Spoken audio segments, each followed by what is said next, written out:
اعوذ باللہ من الشیطان الرجیم بسم اللہ الرحمن الرحیم رب اشرح لی صدری ویسر لی امری واحلل عقدۃ من لسانی یفقہوا قولی رب زدنا علما اللہم فقہنا فی الدین اللہم انی اسألک الفہم النبیین وحفظ المرسلین والمقربین اللہم صلی علی محمد وعلی آل محمد۔ السلام علیکم ورحمۃ اللہ وبرکاتہ۔ آج ہم آیت نمبر 277 اور اس کے آگے پڑھیں گے انشاءاللہ۔ آیت نمبر 277، ان الذین، بے شک وہ لوگ، آمنو جو ایمان لائے، وعاملوا الصالحات اور انہوں نے عمل کیے اچھے نیک، واقاموا الصلاۃ اور انہوں نے قائم کی نماز، وآتوا الزکاۃ اور انہوں نے ادا کی زکوٰۃ، لہم ان کے لیے اجرہم ان کا اجر ہے، عند پاس ربہم ان کے رب کے، ولا خوف اور نہ کوئی خوف ہوگا، علیہم ان پر، ولا ہم یحزنون اور نہ وہ غمگین ہوں گے۔ یہ آیت بہت سمپل لگتی ہے، ایمان، اچھے عمل، نماز قائم کرنا، زکوٰۃ دینا، اور پھر اس کے بعد خوشخبری، ان کا اجر ان کے رب کے پاس ہے، نہ ان پر کوئی خوف ہوگا نہ ہی وہ غمگین ہوں گے۔ سیدھی سی بات لگتی ہے نا؟ یہ بات کہیں اور بھی آ سکتی تھی، قرآن مجید میں کسی اور جگہ پر بھی یہ بات کہی جا سکتی تھی۔ نماز اور زکوٰۃ بنیادی چیزیں ہیں اسلام کی، ایمان اور عمل صالح دین کا کور ہیں۔ تو پھر سوال یہ ہے کہ یہ آیت ربا کے ڈسکشن کے بیچ میں کیوں آئی ہے؟ دیکھیں، قرآن کی آیتوں کی تفسیر کو پڑھنے کے لیے صرف ان کے میننگز کو سمجھ لینا کافی نہیں، بلکہ آیتوں کی پلیسمنٹ اور ان کی ترتیب کو سمجھنا بھی بہت ضروری ہوتا ہے۔ قرآن کی ہر آیت اللہ کی حکمت کے مطابق ان کی صحیح جگہ پر رکھی گئی ہے۔ بہت سے لوگ سمجھتے ہیں کہ قرآن کی آیتیں ٹھیک ترتیب سے نہیں رکھی گئی ہیں، جیسے وہ مس آرگنائزڈ ہے یا مس پلیسڈ ہیں۔ ان کو لگتا ہے کہ آیتیں کسی پراپر سیکوینس یا سیمیٹری میں نہیں ہیں، لیکن جب قرآن کو گہرائی سے پڑھا جاتا ہے تب پتہ چلتا ہے کہ ہر آیت اپنی جگہ پر حکمت کے ساتھ رکھی گئی ہے۔ وہ اللہ جس نے آسمان میں ستاروں کو ان کی صحیح جگہ پر رکھا ہے، اسٹریٹجک طور پر، ان کی ایگزیکٹ لوکیشنز پر، ان کے آربٹس، ان کے پلیسمنٹ فکس ہیں۔ وہ اللہ جس نے انسان کے جسم کو اتنی پریسیشن اور اتنے حکمت کے ساتھ بنایا ہے کہ انسان کے جسم کی ہر ایک ہڈی اپنی صحیح جگہ پر ہے، ہر ایک نس اس کی ٹھیک جگہ پر ہے، ہر ایک آرگن بالکل مناسب جگہ پر رکھا ہے، اور ان کی پلیسمنٹ، ان کی آرگنائزیشن آپ کے اچھلنے کودنے سے یا آپ کے روزمرہ کے ایکٹیویٹی سے چینج نہیں ہو جاتی، وہ وہیں رہتی ہے۔ آپ دیکھیں، میرا ایک ایکسپیرینس ہوا، میرے انگوٹھے پہ ایک انفیکشن ہو گیا تھا جس کی وجہ سے چمڑی بھی ہٹ گئی اور گوشت بھی ہٹ گیا، اور اس کے علاوہ ناخن بھی کٹ گیا، اور وہ ایسا مطلب اس کا شیپ بگڑ گیا بالکل انگوٹھے کا، مجھے ایسا لگنے لگا کہ شاید یہ اب کبھی ٹھیک نہیں ہوگا۔ لیکن دھیرے دھیرے جب اس کی ہیلنگ ہونے لگی اور گوشت اپنی جگہ پر آنے لگا، چمڑی بڑھنے لگی، انگوٹھے کا ناخن بڑھنے لگا، تو میں سوچنے لگی کہ یہ بھی تو ہو سکتا تھا کہ وہ ایکسٹرا بڑھ جاتا، اور یعنی ناخن اس کی سائز سے ایکسٹرا بڑھ جاتا، یا چمڑی یا گوشت کچھ ایکسٹرا بڑھ جاتا اور پھر اس کی شیپ بگڑ جاتی۔ لیکن وہ اتنا ہی بڑھا اور بالکل ویسا ہی ہو گیا جس طرح سے پہلے تھا انگوٹھا، الحمدللہ۔ تو یہ اللہ کی قدرت ہے کہ یعنی جب سیلز ملٹیپلائی ہوتے ہیں اور جب ہیلنگ ہوتی ہے، بڑھتے ہیں، تو وہ اتنا ہی آ کر بڑھتا ہے جتنا ضرورت ہوتی ہے۔ انسان جب ماں کے پیٹ میں بنتا ہے تو کیسے پتا چلتا ہے کہ انگلیاں یہاں بنے گی اور خالی جگہ ہاتھ میں خالی جگہ یہاں ہوگی، یعنی انگلیوں کے بیچ کی جو خالی جگہ ہے وہاں سے سیل کی گروتھ ختم ہو جاتی ہے اور باقی سیلز بڑھتے ہیں اور انگلیاں بن جاتی ہیں۔ تو اللہ نے دنیا میں ہر چیز کو اس کی جگہ پر رکھا ہے، اور جتنا ہونا چاہیے تھا، کم زیادہ، ہر چیز اس کے کیلکولیشنز کے مطابق ہے، اس کی حکمت کے مطابق ہے۔ تو کیا وہ قرآن جیسی کتاب کو، اس کے کلام کو، خود اپنے کلام کو آرگنائز نہیں کرے گا؟ کیا وہ اپنی آیتوں کا پلیسمنٹ اپنی حکمت کے مطابق نہیں رکھے گا؟ اس نے قرآن کی ہر آیت کو صحیح جگہ پر، جہاں ہونی چاہیے تھی وہیں رکھا ہے۔ اس نے قرآن کے ہر الفاظ کو، ہر حرف کو وہیں رکھا ہے، اسی طرح رکھا ہے جس طرح سے ہونا چاہیے تھا اسے۔ ہماری سمجھ میں کمی ہے، ہماری عقل اتنی نہیں کہ ہم ہر بات کو قرآن کی ہر اینگل سے سمجھ سکیں۔ خیر ہم آیت پر واپس آتے ہیں. یہ آیت یہاں پر خاص وجہ سے رکھی گئی ہے. ربا کا معاملہ صرف ایک غلط عمل نہیں ہے یا غلط معاملہ نہیں ہے، بلکہ یہ آپ کے دین کی بنیادی چیزوں کے بالکل الٹی سمت چلنے والی چیز ہے. یہ ایمان اور عمل صالح کے بالکل خلاف ہے. یاد کریے ہم نے پیچھے کیا پڑھا تھا. اللہ سبحانہ تعالیٰ فرماتے ہیں یمحقم اللہ ربا، اللہ ربا کو مٹا دیتا ہے، ربا برباد کر دیتا ہے، ربا کے اندر سے برکت ختم کر دیتا ہے، خیر کو چھین لیتا ہے. اب میں چاہتی ہوں کہ آپ آیت کی خوبصورتی کو محسوس کریں.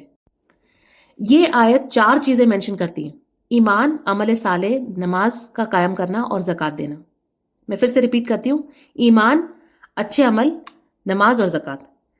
یہ بہت خوبصورت بات ہے کہ پہلی 2 چیزیں اگلی 2 چیزوں کے ذریعے ایکسپلین کی جا رہی ہیں. ہمارے ایمان کی سب سے بڑی نشانی ہے ہماری نماز، اللہ کے سامنے کھڑے ہونا. قرآن میں ایمان اور صلاۃ یہ اکثر ایک دوسرے کے بدلے میں بھی استعمال ہوئے ہیں. آپ دیکھیں ہم نے قبلے کی آیتوں میں کیا پڑھا تھا. لوگوں کا سوال یہ تھا کہ قبلہ تبدیل ہو گیا ہے تو جو پہلے ہم نے نمازیں پڑھی کیا وہ سب ساری ضائع ہو گئی؟ اس کے جواب میں اللہ سبحانہ تعالیٰ نے کیا کہا؟ اللہ سبحانہ تعالیٰ نے فرمایا وَمَا كَانَ اللَّهُ لِيُضِيعَ إِيمَانَكُمْ، اللہ تمہارے ایمان ضائع نہیں کرے گا. سوال یہ تھا کہ کہیں ہماری نمازیں ضائع نہیں ہو جائے گی. اللہ نے جواب دیا اللہ تمہارے ایمان ضائع نہیں کرے گا. اس لیے کہ اللہ کے نزدیک ایمان کا سب سے بنیادی اور سب سے واضح اظہار نماز ہے. دیکھیں اسلام میں کتنی ساری چیزیں ہیں، کتنے سارے حکم ہیں، کتنی ساری چیزیں ہیں کرنے کی. تو جب کوئی شخص کسی کو ہم اگر اسلام کی طرف دعوت دیتے ہیں، وہ اس شخص اسلام کے قریب آنے لگتا ہے.